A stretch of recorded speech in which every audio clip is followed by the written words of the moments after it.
Backroads, the people and places of Tennessee. I'm Katie Skillinger. And I'm Adam Smith. There's lots in store for you on this episode of Scenic Backroads. First, we're headed to Rockwood in the LexLin Gypsy Ranch. As Corey Reed shows us, it's a one-of-a-kind breeding facility for a special breed of horse. In Roane County, there's a ranch that specializes in a rare breed of horse, the gypsy horse. Welcome to the LexLin Gypsy Ranch. The LexLin Gypsy Ranch in Rockwood is the largest breeding farm for gypsy vanner horses in North America. Before Eric and Michelle bought the property, it was known as Sugar Valley Farms. When it was Sugar Valley Farms, you know, all the stalls and stuff were still here, but it was a Tennessee Walker farm. They raised and bred Tennessee Walkers here, and I believe that's the breed they specialized in. And then it pretty much kind of just got dilapidated, you know, it got in bad condition. And then Eric and Michelle found that place, and they were looking. Michelle wanted to start into horses. She grew up with horses, slightly, you know, stable riding and stuff, and so she wanted to get back into the horses. And so she found the gypsy breed, and she just instantly fell in love with it. And they found the gorgeous property out here in Grand Vista, and they just bought the farm and they completely redid everything. You know, they added buildings out there, they put up the fencing, and that's how it came to be. And that happened in 2009, so it's still fairly new. The height of horses is measured in hands, and one hand is equivalent to 4 inches. A gypsy horse ranges from 12.2 to 16 hands and usually weighs between 1,000 to 1,700 pounds. The gypsy breed originated in Wales, and it actually came about by the original gypsy people, you know, traveling in caravans. And the reason they bred the horse was because they needed a horse that had good temperament, because this was a horse they trusted with their kids. I mean, their kids needed to be able to climb all over and it just tolerate it. So they needed a horse that would have kind temperament. Of course, they're gypsies, and they wanted a flashy horse, you know, because their caravans are always colorful, always flashy. So, you know, the horses have all kinds of colors and patterns, and pretty much they just bred them for their uses. They're strong enough to pull their caravans, but they're, you know, small enough to be ridden. And that's pretty much how they originated. And of course, the gypsies traveling in their caravans, the horses got spread all throughout Europe, and that's where they're based out of. Features that some gypsy horses have are a mustache, a beard, or both. They do have the long hair on their legs, which many people think that is caused because they are a draft breed. Rather, they're actually more of a pony than a draft horse, but they do have the feathering like the draft horse, and it's very coarse, it's very thick, and the long manes and tails is another characteristic of the breed. The longer the hair is, the more the horse is worth. So basically, gypsy owners usually do not cut their horse's hair. I mean, some people that, you know, aren't in it for the breeding and stuff, they may trim, but we don't cut their hair, we don't cut their manes and tails, because that is part of its worth. Gypsies will sometimes purposefully cut the horse's hair to lower their value. All horses are either a mare or a stallion, but it's possible to get your horse fixed, like, you know, you get a dog spayed or neutered. You can get a stallion fixed, which makes it a gelding. A lot of people geld their stallions because they're easier to handle, they're easier for riding, training. You know, it just calms them down quite a bit. Most of our horses, we actually buy from the gypsy Tom Price's lineage. That's where most of our horses come from. Of course, you know, we purchase a horse here and there from various people, but most of it comes out of his lineage, and he is based in Wales. And he has what's considered some of the best gypsy bloodlines, because, you know, that's just what he does. People will come from all over the United States to buy, to lease. We do have a lease program now. And so we have people from all over. You know, we've got some horses that are about to leave for Florida, Oregon, so just several different places. We are a breeding facility. We do not do training. Most of our horses aren't broke to ride, aren't broke to, you know, drive or anything. We do have a few that are, but we're essentially a breeding facility. We breed horses here, we raise them here, and then people come from all over just to buy for their various purposes. So, I mean, that's what we specialize in. Gypsy vanner horses come in all colors. The most common colors are piebald, which is black and white, and skewbald, which is brown and white. We have about 80-something on the ranch right now. We started out with 120-something at the beginning of the year. And, I mean, it fluctuates all throughout the year because there's always people coming in and buying horses, you know. And then, of course, when it's foaling season, it ups pretty dramatically. But this year, we've actually had a lot of sales, a lot of leases, so we've went down quite a bit in the sales. For more information on LexLin Gypsy Ranch, visit www.gogypsy.com. For Channel 15, I'm Corey Reed, Rockwood, Tennessee.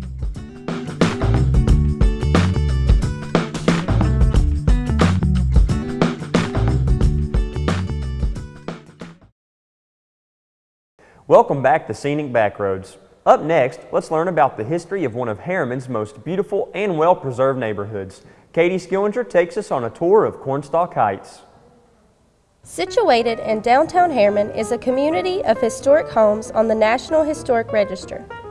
The Cornstalk Heights Historical District contains 110 houses, 100 of which are contributing properties on the National Register listing. You'll find them along Clinton Street, Cumberland Street, Trenton Street, Queen Avenue, Virginia Avenue, and Walden Avenue.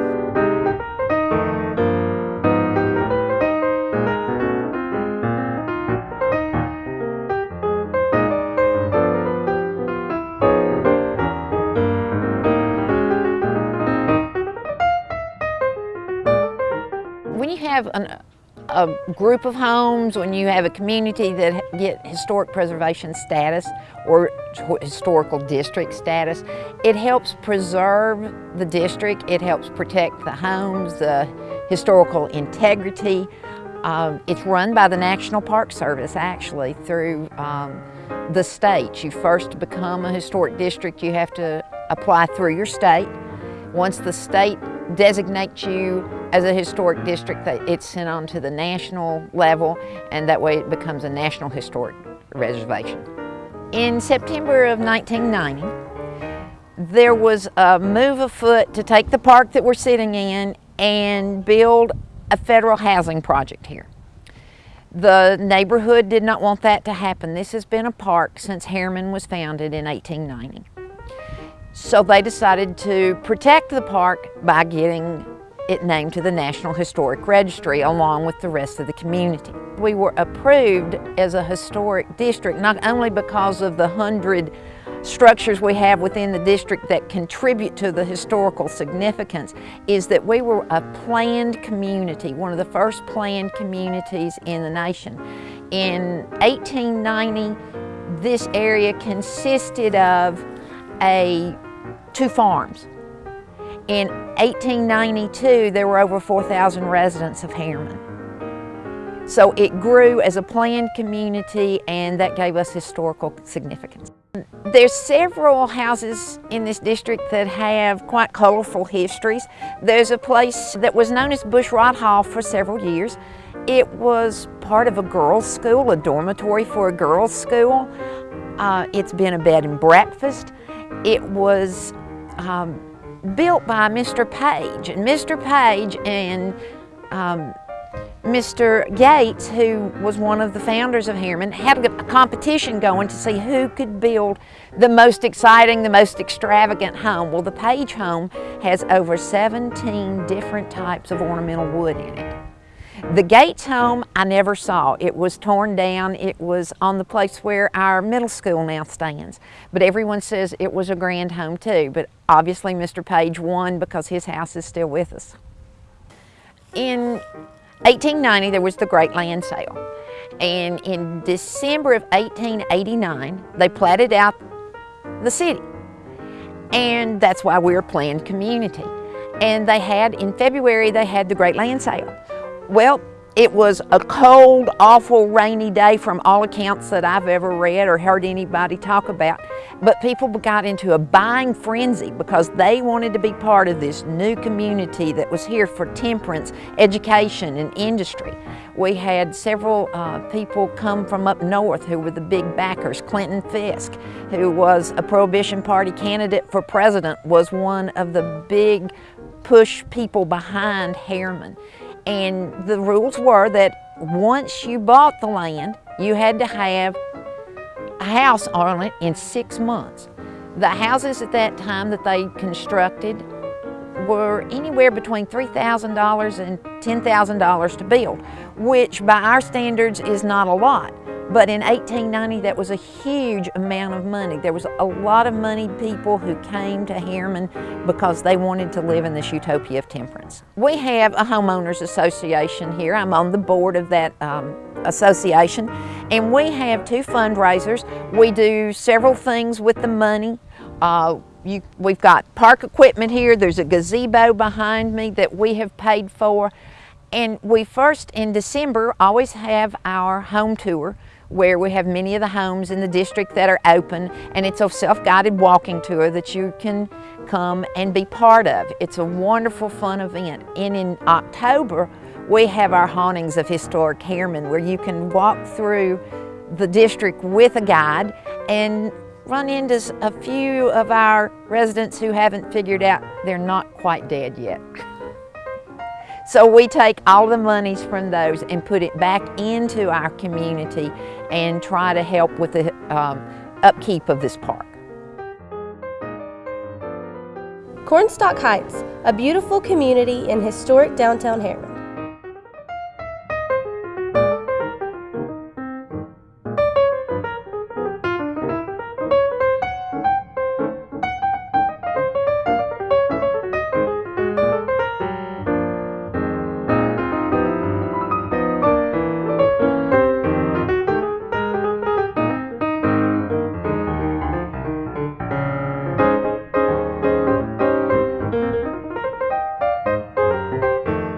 You're watching Scenic Backroads on Channel 15.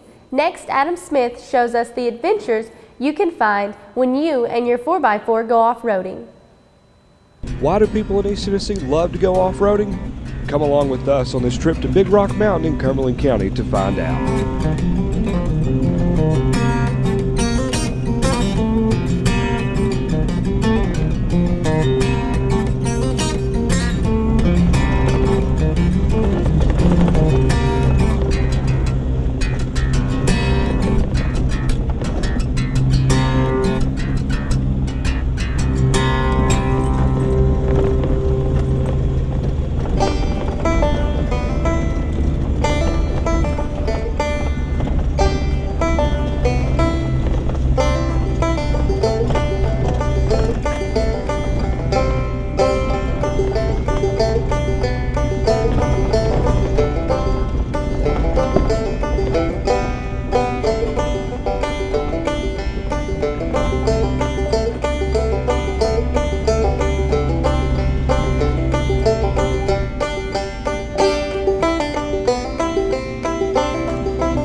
When you drive through a mud hole, it's helpful to know how deep it is, because if your tires get stuck, it can be tough to get out.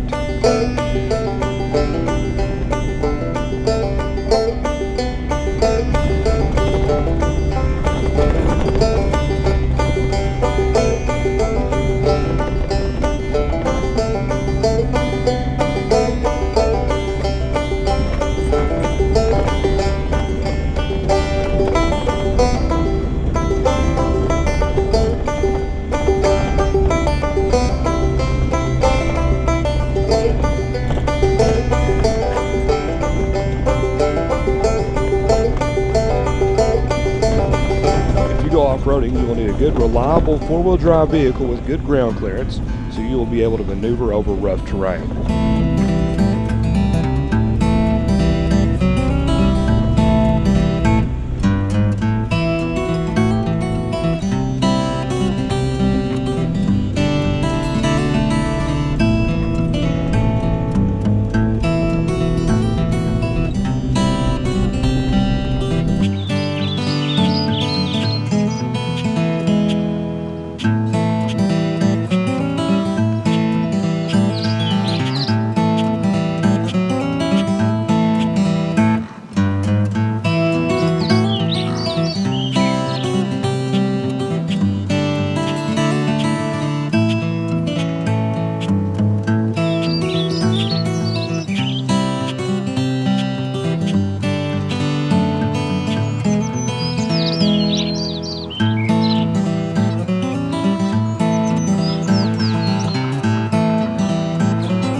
Count on your vehicle to come back with plenty of dirt and mud.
That's why it's fun to go off-roading in the hills of East Tennessee.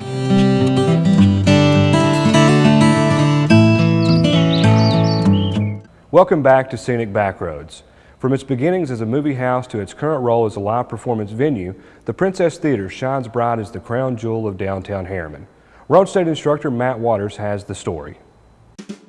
For decades, the Princess Theater was downtown Harriman's premier destination, a 900-seat showplace that provided entertainment to moviegoers from Harriman and surrounding areas. The Princess opened in September 1926. It was damaged by fire in 1932. Another fire in January 1939 destroyed it. The Princess was rebuilt and reopened in November 1939. The theater stayed open for 60 years, closing in 1999. As vacant buildings may do, it fell into disrepair before restoration began in 2009. So we had $1.7 million donated from TVA into this project, and that's supposed to help promote the businesses and get tourism going again in the downtown area. And then $317,000 was donated from TDOT. We seat 540 seats. Originally there were over 900, but what happened is when we did the renovation, we noticed that the seats are way larger than what they used to be, so that took up a lot of room. Plus we added handicap, we have an audio booth area, so that took up a lot of room, and where we extended the stage also added a lot of room. The glittering marquee was restored to its original luster. The marquee, we brought it back to what it looked like in the re-grand opening of 1939. It was a big thing because of all the neon, everything. It really stands out and it lights up Roane Street. Back in the 50s, I believe it was, they widened Roane Street, and so the marquee was compressed, and it wasn't anything near like it is now, but we brought it back to the original.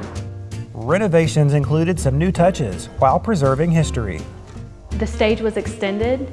It was extended out so we have more room to do things like plays, have bands come in, and not just show movies, but do more. The lights are the original lights. They were redone, so you know, that looks amazing. That's one of the biggest compliments that we get is about the hanging neon lights. They also painted the ceiling. It looks exactly what it did in 1938 when it reopened. And the painter actually had to paint it on scaffolding on his back. It is one of the most beautiful things here at the Princess. There's a lot of things that we try to keep original here in the building. So the floor in the lobby area is the original terrazzo floor. They came in and cleaned it up real nice and put a clear coat over it. The tile work up in the upstairs bathroom, everybody walks in there and they remember that so well, which is kind of funny. But it's all the original tile, and the layout of it is original. We were able to add some new aspects also to the building. For example, we have these two buildings on this side that were added, so we have more extra room in the lobby. We have dressing rooms, green room. We also have new bathrooms down here, which has been a really nice feature. Funny stories, during grand opening, we didn't announce that there were new facilities down here, so everybody was lining up upstairs and the lines were extremely long because nobody realized that we had new facilities down here, so that's been a huge help. The round mirrors on going up to the second level is definitely an aspect that people remember from when they used to come in, and those stayed up throughout all of construction. That was interesting because I thought for sure they would get broken, but everybody was really careful to make sure they stayed there and didn't get broken. And you know, the stairways are definitely a well-known fact. When people walk in, they remember going up the stairs. The balcony was definitely a popular spot to take your date back in the day, from what I've heard. So everybody loves going up there, and I think that brings back a lot of memories. The Princess, once known as a movie venue, now includes live performances. We have a big variety of events that have been booked and that are continued to be booked. We have a lot of gospel events. We do a lot with our Roane County schools. We have a lot of plays, a lot of music concerts. We have, all different types of music that comes in, from everything from a little R&B to some rock to some gospel. And we have seminars also. Many local residents have special memories of time spent at the Princess Theater. It's really neat to see people come back in, and it brings back so many memories for them. They remember coming here on dates or with their family. I hear a lot of stories where parents would drop their children off and just leave them here all day Saturday. You know, for 25 cents they could see 2 movies, get popcorn and get a Coke. And I think the vision is to bring that back so kids now, the generation now, has something to do, and hopefully in 70 years they come back and they can show their kids what kind of memories they made here. After a multi-year, multi-million-dollar renovation, the Princess Theater once again shines as the crown jewel of downtown Harriman. In downtown Harriman, I'm Matt Waters for Channel 15. That wraps up another edition of Scenic Backroads, the people and places of Tennessee. This TV program is produced by students at Roane State Community College. Stay with us here on Channel 15 for more student-developed content. As always, we welcome your feedback by email at channel15@roanestate.edu, online at tv15.org, and on our Facebook, Twitter, and YouTube pages. Thanks for watching. See you next time.